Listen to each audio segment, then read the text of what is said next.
The topic of this problem is nodal analysis, and we're going to work with circuits with independent sources, and in this case we have two independent current sources and we have an independent voltage source. And we're going to use nodal analysis, so that means that we first of all have to identify our nodes, and secondly write the nodal equations about those nodes. So first of all, finding our nodes, identifying the nodes, we have a node 1 at the top left-hand side of the circuit, node 2 at the top right-hand side of the circuit, and of course we have our ground node, our 0-volt node at the bottom of the circuit. So we're going to use Kirchhoff's current laws to solve this, Kirchhoff's current laws, and we're going to sum the currents into the nodes.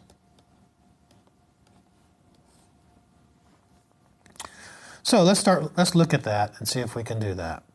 So first of all, starting at node 1, what do we see for node 1?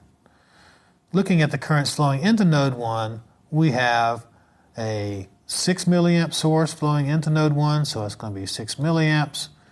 We have a current flowing up through the 6 kilo ohm resistor, and that's going to be the 0-volt reference node at the bottom, current flowing up through the 6 kilo ohm to the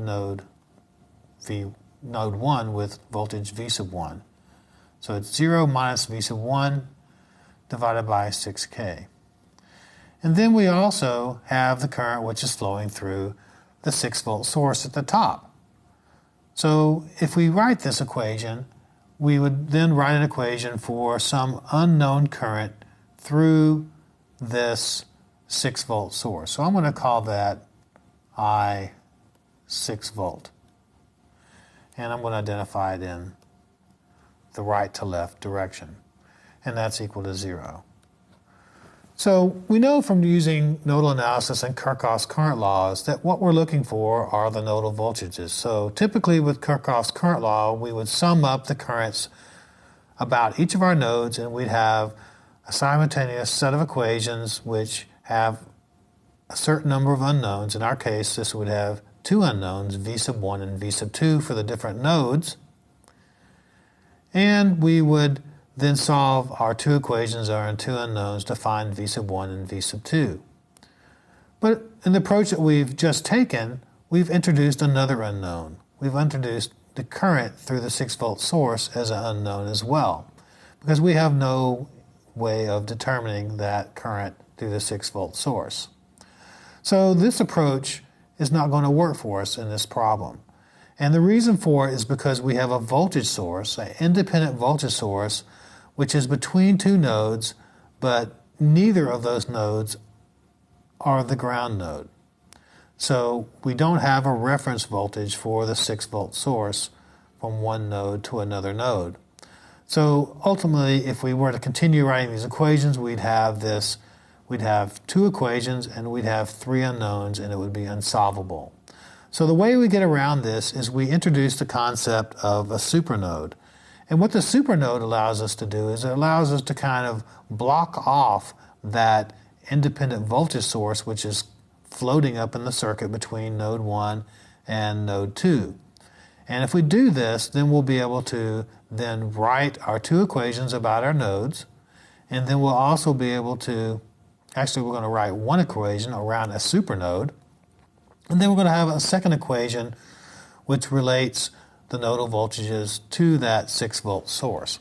So let's do this and see if we can figure out how to do this problem. So the first thing we do is we identify what we call a supernode. And the supernode in this problem is the node about the 6-volt source. So we've taken this 6-volt source and we've kind of isolated it from our analysis. And what we're going to do is we're going to take this, which we're going to call the supernode. This is our supernode. And we're going to sum the currents into the supernode. So this equation we have, equation 1, is not going to work for us in solving this problem. So if we write our equation about the supernode,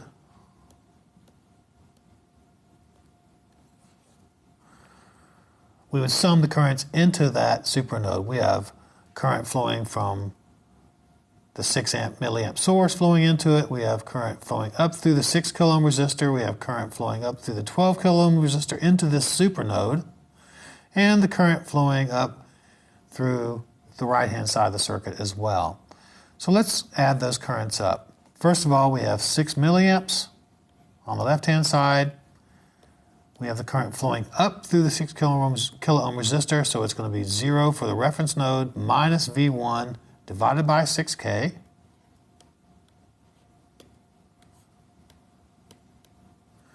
We have the current flowing up through the 12 kilo ohm in a similar fashion. So the ground voltage, 0 volts, divided by node 2 voltage, V sub 2, divided by 12K. So it's going to be 0 minus V sub 2 divided by 12K. We also have the fourth current, which is flowing up through the right-hand side of the circuit, and we know that's going to be minus 4 milliamps. And that's all of them, so they're equal to 0. And so if you look at this equation, we have two unknowns, V1 and V sub 2. So that's our first equation. Our second equation relates that 6 volt source to the nodal voltages V1 and V2. And so that's our constraining equation for this problem. And if we write that equation, then we're going to have V1 minus V2 is equal to 6 volts. And so that's our second equation, which is independent from the first, from the supernode. And we can solve this problem based on these two equations and two unknowns. So if we take these two equations and we solve for V1 and V2, V1 turns out to be 10 volts and V2 is 4 volts.